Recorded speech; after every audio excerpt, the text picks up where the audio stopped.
राष्ट्रगाथा channel पर आने वाले सभी श्रोताओं को, दर्शकों को मेरा सादर सप्रेम नमस्कार।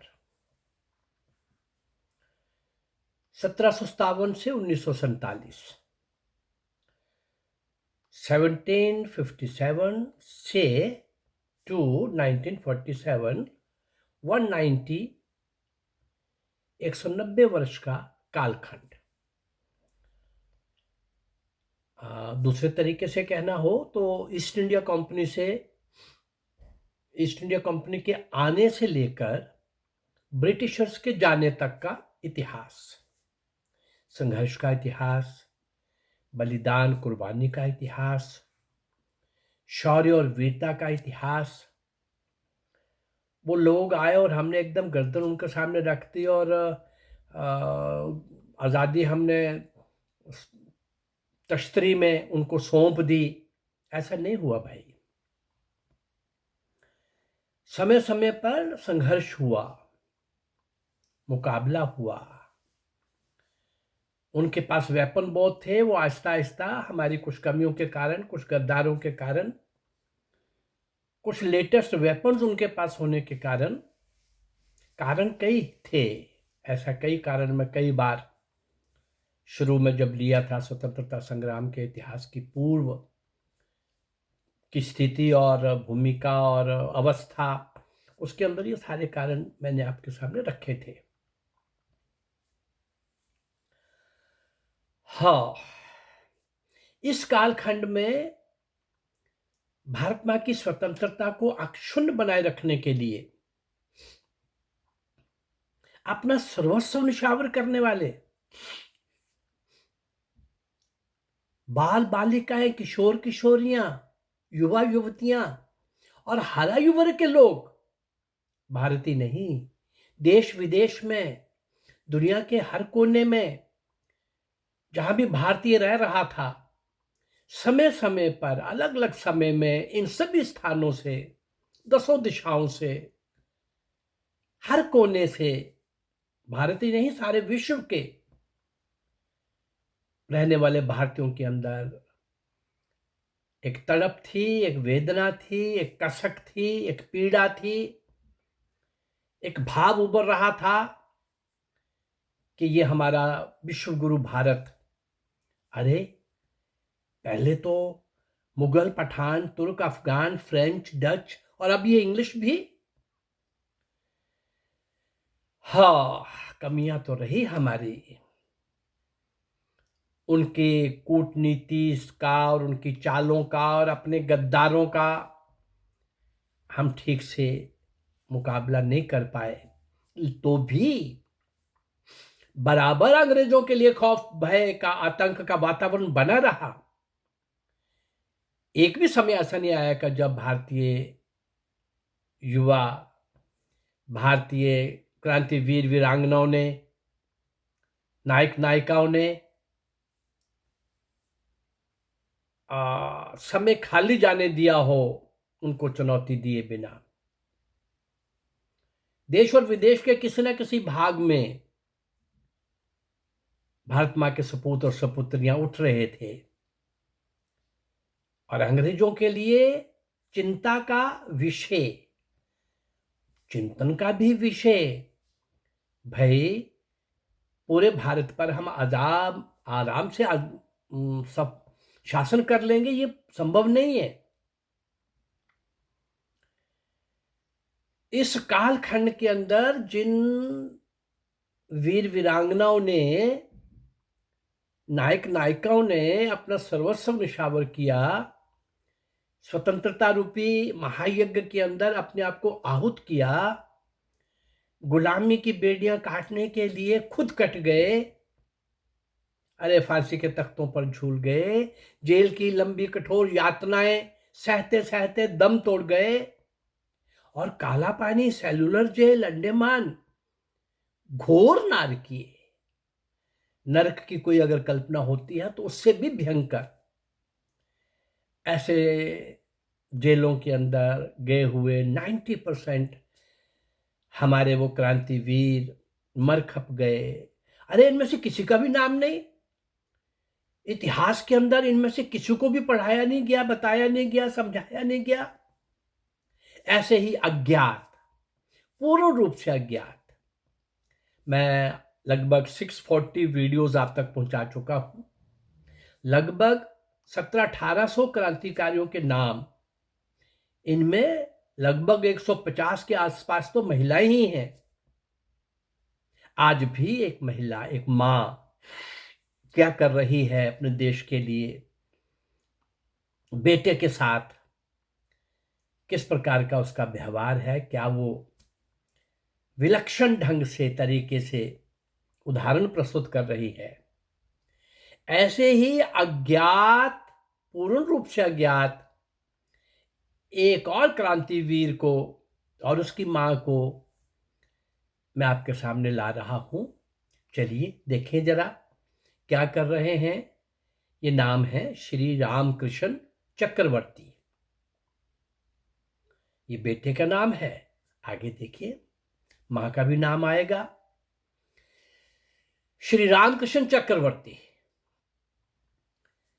सावित्री देवी के अपने मकान में, सावित्री देवी यानी रामकृष्ण चक्रवर्ती की मां, सावित्री देवी के अपने मकान में सूर्यसेन और उसके साथी क्रांतिकारियों को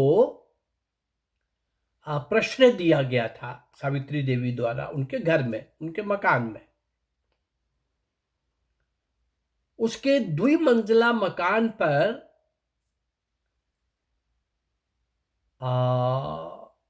जब घेरा डाला गया, पुलिस को पता लग गया, घेरा डाला गया, तो सूर्यसेन और प्रीति लता वादेदार, बहुत बड़ी क्रांतिकारी, युवा क्रांतिकारी, टीनेजर क्रांतिकारी, मास्टर सूर्यसेन का तो नाम 20 बार मैं बोल चुका हूं अलग अलग। उसके अंदर बहुत बड़े क्रांतिकारी अध्यापक थे।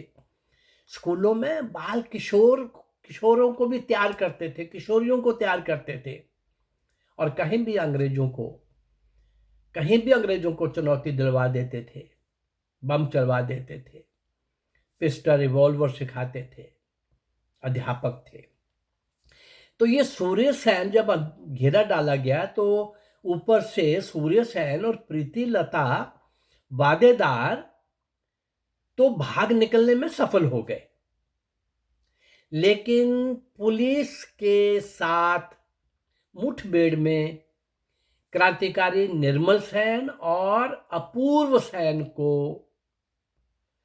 सेन मारे गए, बलिदान हो गए मुठभेड़ में। सावित्री देवी और उसके पुत्र रामकृष्ण चक्रवर्ती को गिरफ्तार करके मुकदमा चलाया गया। उन्होंने प्रश्रय दिया हुआ था और उन दोनों को 4-4 वर्ष का कठोर दंड सुनाया गया। रामकृष्ण जब गिरफ्तार किया गया था, उस समय उसे क्षय का रोग था, यानी टीबी था। प्रारंभिक अवस्था में यह रोग था।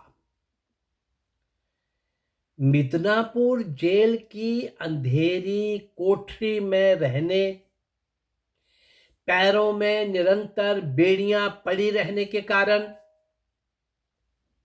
उसकी बीमारी बढ़ती चली गई, रामकृष्ण चक्रवर्ती की। मिदनापुर जेल में ही रामकृष्ण चक्रवर्ती की मां सावित्री देवी को भी रखा गया था, लेकिन मां और पुत्र कभी मिलने का या एक दूसरे को देखने का भी अवसर नहीं मिलता था। हां, मां को केवल इतना संतोष था कि उसका पुत्र उसके निकट ही है। जब जेल के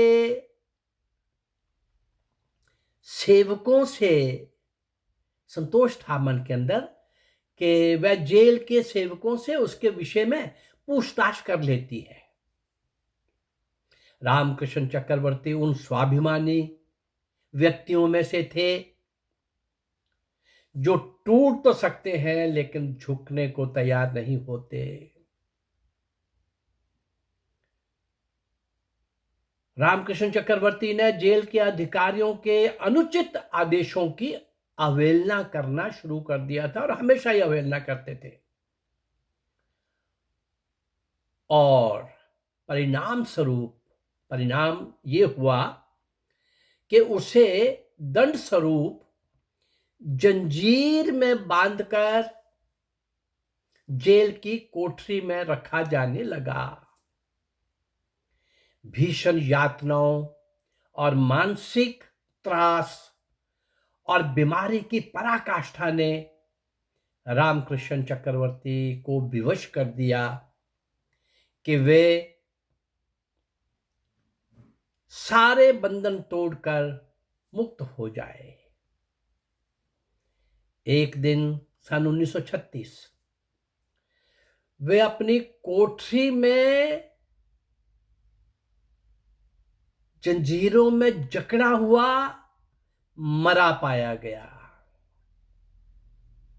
बलिदान, कुर्बानी, देखिए जरा क्या यातनाएं रही होंगी, क्या रोग रहा होगा, क्या उनके कष्ट रहे होंगे, क्या उनके अत्याचार रहे होंगे। रामकृष्ण चक्रवर्ती की मां सावित्री देवी के साथ जो अब सबसे अधिक कृपा की गई वो ये थी कि अपने मृत पुत्र की एक झलक भर उसे मिल सकी। जिस कोठरी में रामकृष्ण का शव पड़ा हुआ था उसके लोहो सीखचों के बाहर से केवल कुछ क्षणों के लिए उसकी मां ने अपने मृत पुत्र की झलक पाने का अवसर दिया गया उसकी मां को। वह अपने पुत्र के शव को ना तो स्पर्श कर सकी और ना उस पर आंसू गिरा सकी। मातृभूमि के उपासकों को ऐसी यातनाओं के उपहार अक्सर दिए जाते थे। इतना लंबा इतिहास इन 190 वर्ष के कालखंड में और 640 मेरी वीडियोस में 1700-1800 क्रांतिवीर वीरांगनाओं के अज्ञात 99% अज्ञात उनके नाम मैं आप तक पहुंचा चुका हूं। इस चैनल के माध्यम से उनको श्रद्धांजलि देने का एक प्रयास, उनको स्मरण करने का प्रयास। इन दुष्टों ने जो आजादी के बाद जिनको सत्ता सौंपी गई उन्होंने तो ये बहुत बड़ा पाप किया कि ऐसे सब क्रांतिवीर वीरांगनाओं का नायक नायिकाओं का, अरे उनके पाप की तो सीमा यहाँ कहाँ तक पहुंच गई थी कि वो ब्रिटिश गवर्नमेंट के साथ नेहरू एग्रीमेंट कर रहा था, नेताजी सुभाष चंद्र बोस जिंदा या मुर्दा मिलेंगे तो हम आपके हवाले करेंगे। ऐसे 20-50 पाप मैं समय समय पर बीच में तथ्यों के साथ आपके सामने लाता रहता हूँ। आज मैं भारत में नहीं हूँ, ऑस्ट्रेलिया आया हूँ अपने बेटे के पास और 2 दिन से आया हूँ। तो आज मुझे लगा कि मैं यहाँ भी एक प्रयास करके देखूँ कि क्या मैं ऐसा कर सकता हूँ। तो मेरे पास जो सीमित साधन थे उनके कारण, चूंकि अभी 15-20 दिन यहाँ रहना है, तो मेरी ये कंटिन्यूटी बनी रहेगी और आपको मैं निरंतर क्रांतिवीरों का और उधर फेसबुक में सनातन धर्म के प्रतीक चिन्ह विज्ञान की कसौटी पर उसके भी मैं लगभग 19-20 भाग पार्ट आप तक पहुंचा चुका हूं।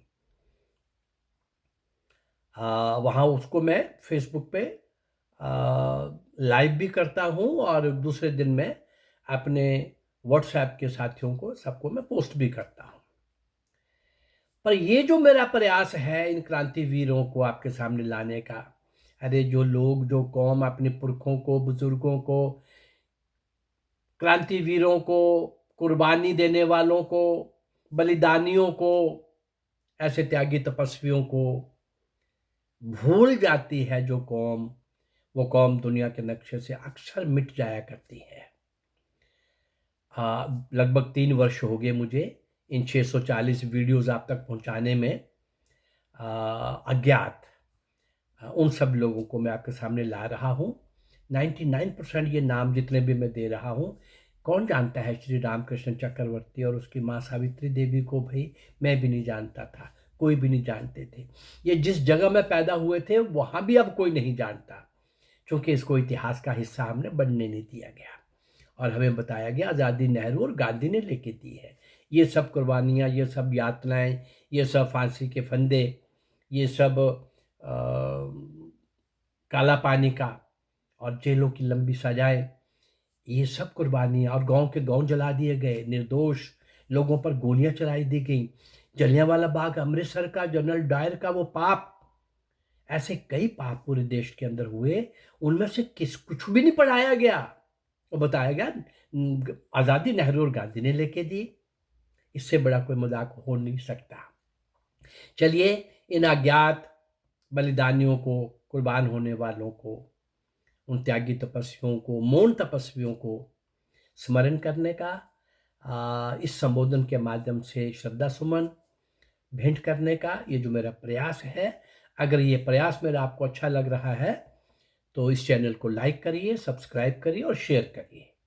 नमस्कार, जय भारत, धन्यवाद।